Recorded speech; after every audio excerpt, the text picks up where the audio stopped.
It has now been reported that 39% of Americans are worried either sometimes or all the time about paying their bills, which is higher than the 37% of Americans during the Great Financial Crisis of 2008 and 2009. I have all the details of this report and why this information is so significant going forward right now as we have a recession knocking on our door as we speak.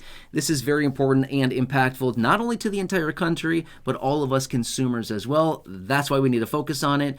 I have all those details. Let's get into it and discuss what's going on. First off, thank you so much for liking and sharing this video with those buttons down below. I really appreciate it. Thank you so much. Also, do you know somebody that may benefit from this information? If so, will you please make sure to share this with them with that share button down below? Again, thank you so much. Really appreciate it. Let's talk through the report. All right, so a new report was released, and you heard the statistics right there a second ago. 39% of Americans, so 39 out of every 100 people out there, this is a new record, by the way, are concerned about their bills, as in either sometimes or all the time they are concerned about paying their bills, which, by the way, that is not a very nice way to live. I mean, here's the thing.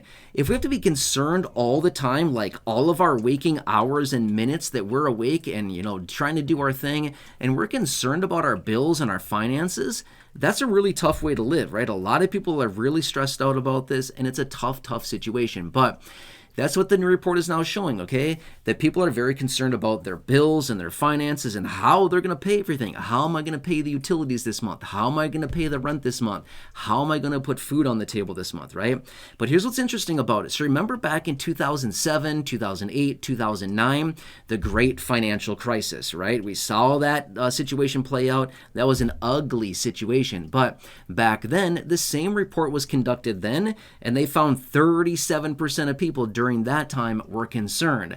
If we think back to the Great Financial Crisis, again, of 2008 and 2009, I'm not sure about you, but from what I remember, it seemed like a really ugly situation. There was a lot of bad things going on, tons of people losing their jobs, and just it seemed like the whole thing was imploding, right? It just didn't seem like a good situation.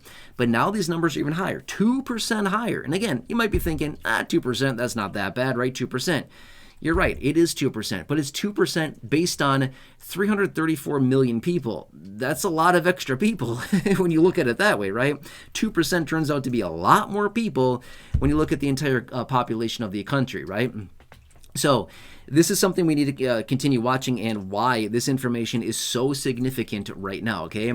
So get this as well. Last quarter, here's what they found from some other reports on our finances. Believe it or not, they track our finances pretty closely here.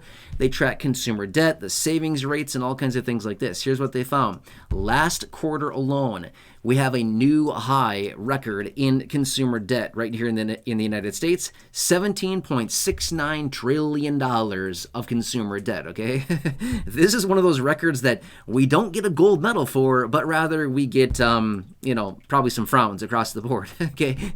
This is not a record that we want to continue to exceed every month and every single quarter, right? This is one of those records that it's like, oh, okay, great, we hit a new record. We should probably back off a little bit, right? But this is the new information. Now, this is also very interesting as well. On a quarter-over-quarter basis, we increased our consumer debt by $184 billion in 3 months alone, which, by the way, that is on average about about $61.3 billion of additional consumer debt per month. Per month, okay? That's not quarter. Per month. That's like $2 billion a day, okay? Imagine that, okay? That's literally what it comes down to. We are racking up $2 billion of consumer debt a day right now, okay? Now, what does it mean? Does that show signs of, massive consumer, affluence and like us having a lot of money and financial stability and things like that? I would argue probably not, right? Why would we be racking up so much consumer debt if all of us had so much money and we have all this money coming into us and our income is great and, prices are relatively good and things like that? We would not be racking up $184 billion in consumer debt in a quarter, $61 billion in a month, and $2 billion a day in consumer debt, right? So this is why we need to continue watching these numbers, even though we might look at all this information at surface, face value and think, who cares? Doesn't really matter. It doesn't impact us. It actually does impact us because at the end of the day, remember, the economy is driven by the consumer for the most part.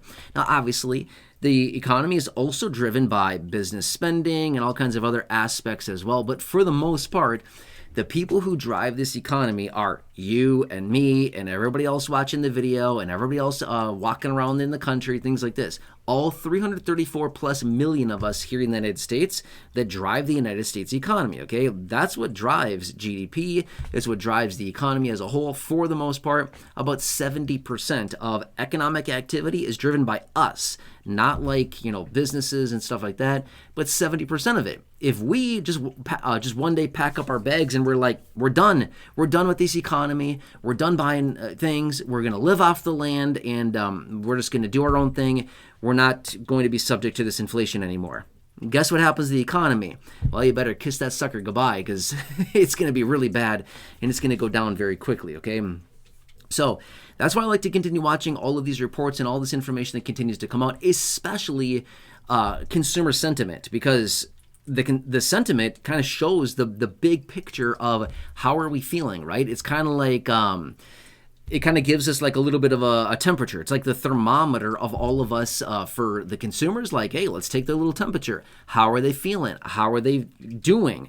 How do they feel about the economy? How do they feel about their finances? How do they feel about the big picture of the country, right? So when we currently see 39%, nearly 4 out of every 10 people that are struggling financially, we need to look at that and be a little bit concerned.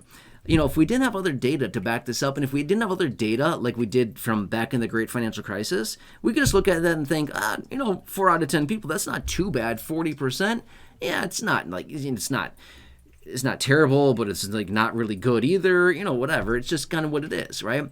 But since we have that information from back in the Great Financial Crisis coming in at 37%, then we can compare here and say, well, look, we're worse off according to this report and according to this one measure right here. We're actually feeling worse today than what we were back, call it 16 years ago in the Great Financial Crisis, right? So that's just something I like to look at.